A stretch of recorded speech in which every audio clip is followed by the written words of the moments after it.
All right, let's bring in our political panel today, both coming from their respective home cities. So from Sydney, Assistant Defence Minister Matt Thistlethwaite is with us. Welcome, Matt. And from Adelaide, the member for Sturt, James Stephens. In fact, I think you might be in Melbourne there. Sorry about that, Matt. I've mislocated you, but we'll get to budget matters in a moment. Matt, it'd be remiss of me, having cleared up where you are, not to start with something that I think you've been really closely associated with, and that is this PFAS firefighting foam. We've had the settlement of a class action at $130-odd million.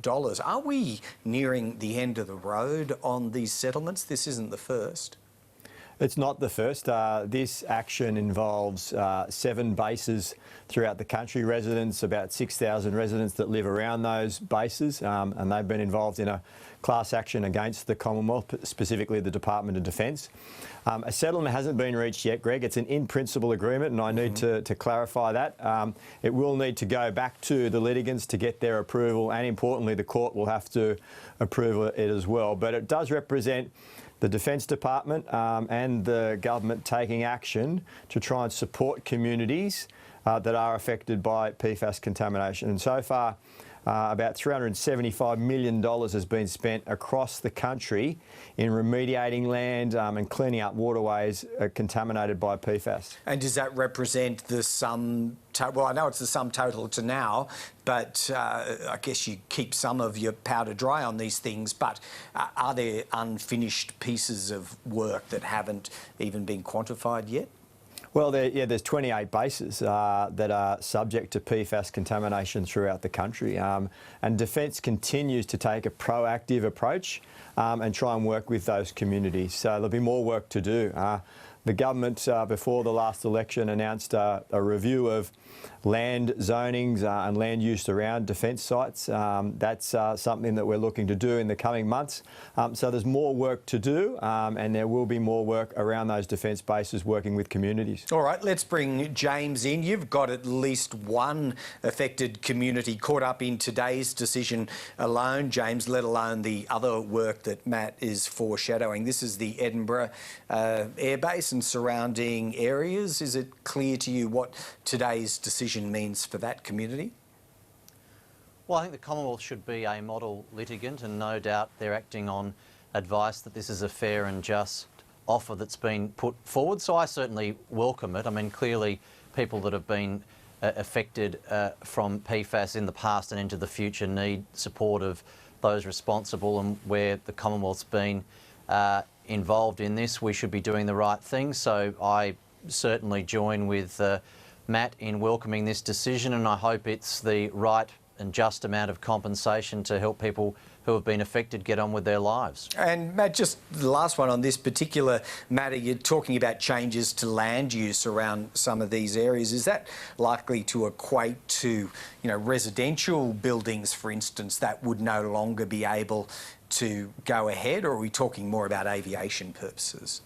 Well, we know that residents that live around affected bases have, in some cases, had a diminution in the value of their properties, and that's what this class action today was mainly about. But it looks to things such as perhaps you can rezone land around bases to create, for instance, around an RAAF base, an aviation centre of excellence, where industry can come in. So if you can rezone that land, you can get those landowners an uplift in their value, and they can sell into the market. So they're all the things that I think that we should be exploring to try and get not only a benefit to the Department of Defence, but also for landowners as well. OK, why don't we move on to the budget, and we'll let you kick off on this one, James Stephens. The working poor, define exactly who they are, since they feature so prominently in the Coalition's rejection, or rebuttal might be a better word, of last week's budget. Well, they're the people who are working hard and going backwards because their mortgage repayments are going up, their power bills are going up, their real wages are going down. They're finding it more difficult to make the family budget, the household budget, make ends meet, and they're making very difficult decisions and sacrifices because the government are not focused on the challenges that they're facing. That could be almost everyone though, couldn't it, James? Well, I think there's a particular category of people, and they'll be watching this program and self-identifying Greg, by saying, yeah, that's us who are finding it very difficult. Dual income families, working hard. Nothing's changed as to what they're doing in their life, except all their costs are going up, and their incomes aren't rising to meet that pressure, and that means their standard of living is going backwards. And they're the people that absolutely were completely ignored in last week's budget. I wonder, Matt, if the polls, we don't have a lot of them yet, but we certainly have a news poll on the deck today, whether it suggests that perhaps the budget arguably was too targeted. That is, to James's point, there's a lot of people in the lower to middle end who, rightly or wrongly, don't feel there was much in it for them. We're talking particularly about families with jobs, maybe 2 jobs in the household. Have they been missed somewhat in this budget? I don't think so. I reject the notion that there's not much in this budget for working families. I think there's quite a bit. The first and most important thing, Greg, is to get wages moving again. That's how you ensure that people can keep pace with cost of living pressures. And under this government, you've seen a 5.1% increase in the minimum wage that was supported by the government, as in contrast to previous governments that have opposed minimum wage increases such as that, the Liberal and National parties. And you're starting to see projections in the budget about real wages now growing, which is pretty important.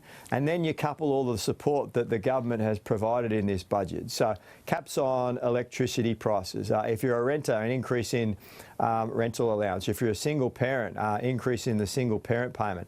Cheaper medicines, cheaper childcare begins on the 1st of July.